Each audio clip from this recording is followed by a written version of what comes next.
Hello दोस्तों, भौतिकी की इस कक्षा में आप सभी का स्वागत है। दोस्तों, आज हम हमारे तीसरे अध्याय विद्युत धारा का तीसरा भाग समझेंगे और इस भाग में हम समझेंगे विभिन्न पदार्थ की प्रतिरोधकता। इसके बाद प्रतिरोधकता की तापमान पर निर्भरता और अंत में प्रतिरोधों का संयोजन। तो आइए इस भाग को शुरू करते हैं अपने पहले विषय विभिन्न पदार्थों की प्रतिरोधकता के साथ। दोस्तों, हमने अपने पिछले वीडियो में देखा था कि किसी पदार्थ या चालक का प्रतिरोध कुल 3 चीजों पर निर्भर करता है, जो थे चालक की लंबाई, चालक का अनुप्रस्थ काट क्षेत्रफल और पदार्थ की प्रकृति। लेकिन इनमें से पहले 2 बिंदुओं के बारे में हम पिछले वीडियो में बात कर चुके हैं। अब हम बात करते हैं तीसरे बिंदु यानी पदार्थ की प्रकृति की।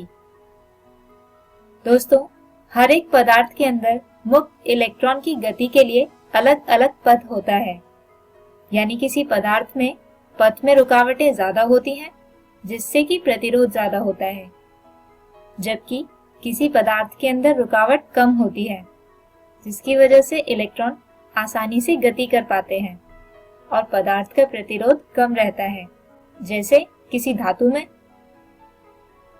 दोस्तों, यहाँ पर पदार्थ की प्रकृति के लिए प्रतिरोधकता का उपयोग करते हैं, जिसे यहाँ रो से दर्शाया जाता है और इसकी परिभाषा होती है 1 मीटर स्क्वायर काट के क्षेत्रफल तथा 1 मीटर लंबे तार का प्रतिरोध प्रतिरोधकता कहलाता है। इसके साथ ही प्रतिरोधकता को निकालने के लिए हम इसी सूत्र का उपयोग करते हैं, जिससे रो आता है R गुणा A बटे L। और दोस्तों, प्रतिरोधकता का SI मात्रक ओम मीटर होता है।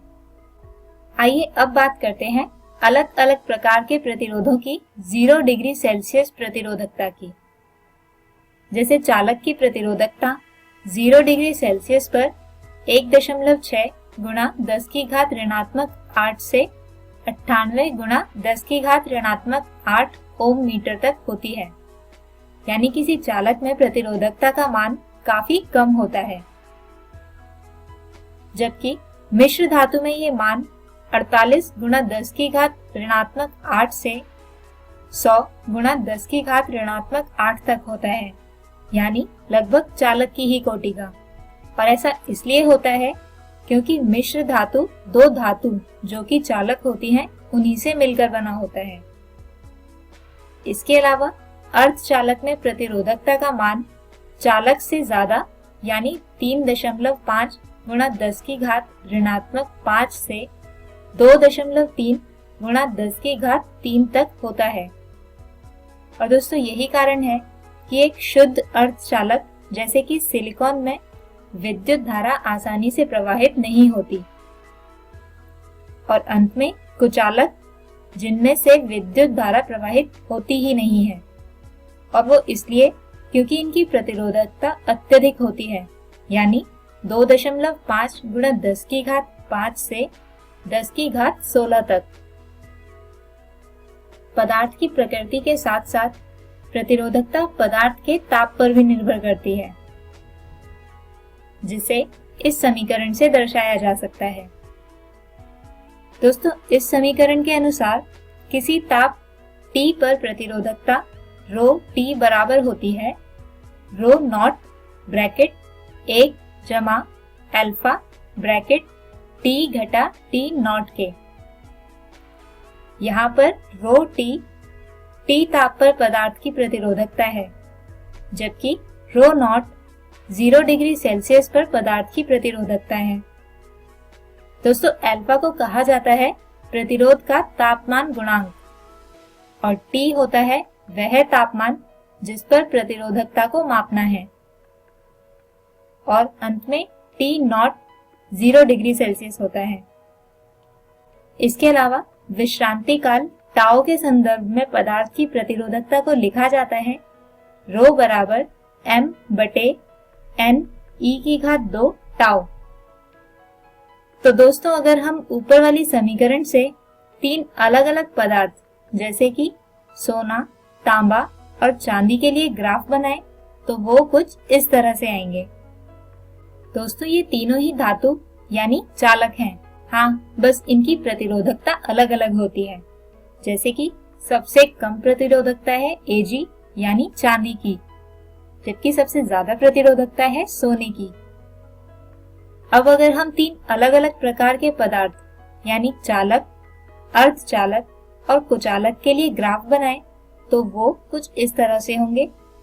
जैसे कि सबसे पहले किसी चालक के ग्राफ की प्रकृति अगर हम देखें तो वह कुछ इस तरह से होगी। अब अगर मिश्र धातु के लिए देखें तो मिश्र धातु के लिए ग्राफ की प्रकृति रेखीय होगी, कुछ इस तरह से। और अंत में अर्धचालक की अगर बात करें तो अर्धचालक के लिए ग्राफ कुछ इस तरह की प्रकृति का होगा, यानी जैसे जैसे ताप का मान बढ़ेगा वैसे वैसे पदार्थ की प्रतिरोधकता घटती जाएगी। आइए अब बात करते हैं प्रतिरोधों के संयोजन की। दोस्तों किसी परिपथ में किन्हीं दो या दो से अधिक प्रतिरोधों को मुख्यतः दो तरह से जोड़ा जाता है। पहला संयोजन कहा जाता है श्रेणी क्रम संयोजन, जबकि दूसरा संयोजन कहलाता है समांतर क्रम या पार्श्व क्रम संयोजन। तो आइए अब सबसे पहले समझते हैं श्रेणी क्रम संयोजन को।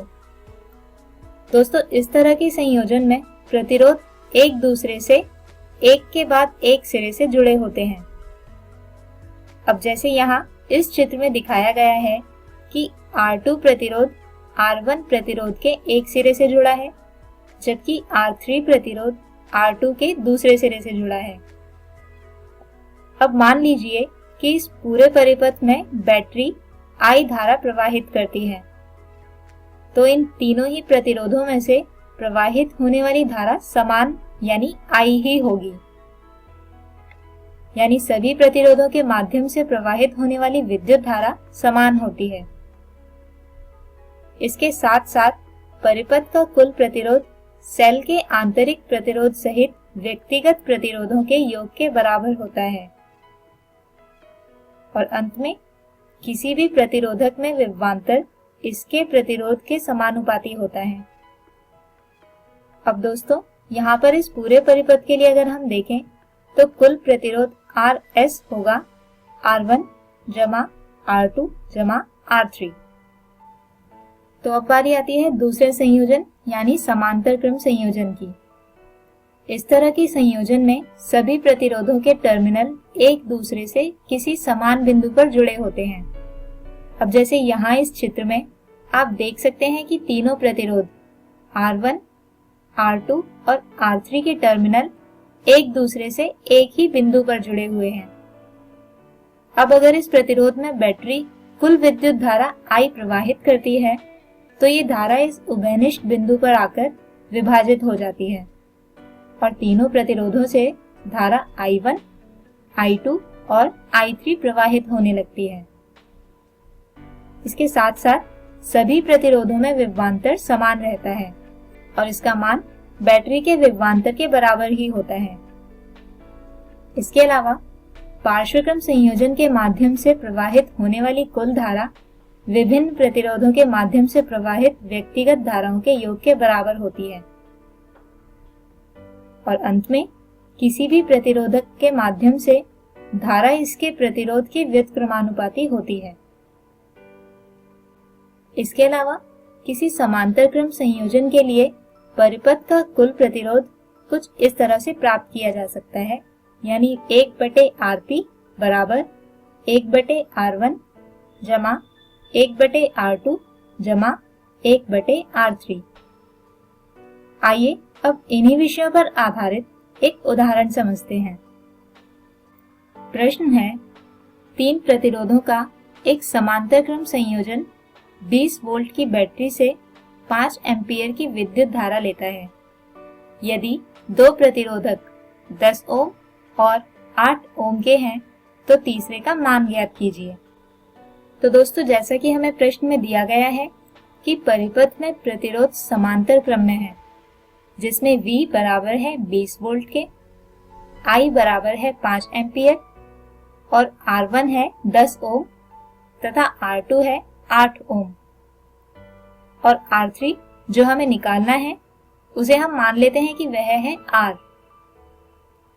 अब जैसा कि हम ओम के नियम से जानते हैं कि कुल प्रतिरोध Rp बराबर होगा V/I के, यानी 20/5 बराबर होगा 4 ओम के। इसके साथ साथ समांतर क्रम संयोजन में कुल प्रतिरोध को लिखा जा सकता है 1/Rp बराबर 1/R1 जमा 1/R2 जमा 1/R3। अब इसमें Rp, R1 तथा R2 का मान रखने और हल करने पर R आता है 40 ओम, यानी तीसरा प्रतिरोध 40 ओम का होगा।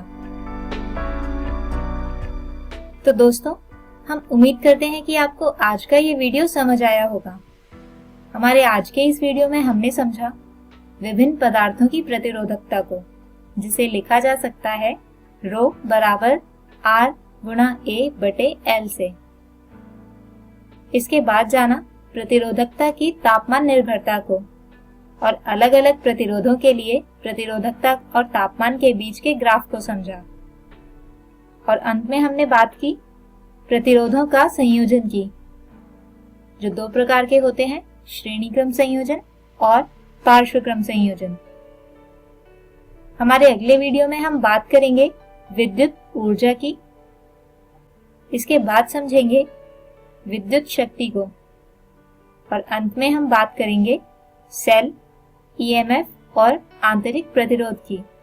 तब तक के लिए गुड बाय।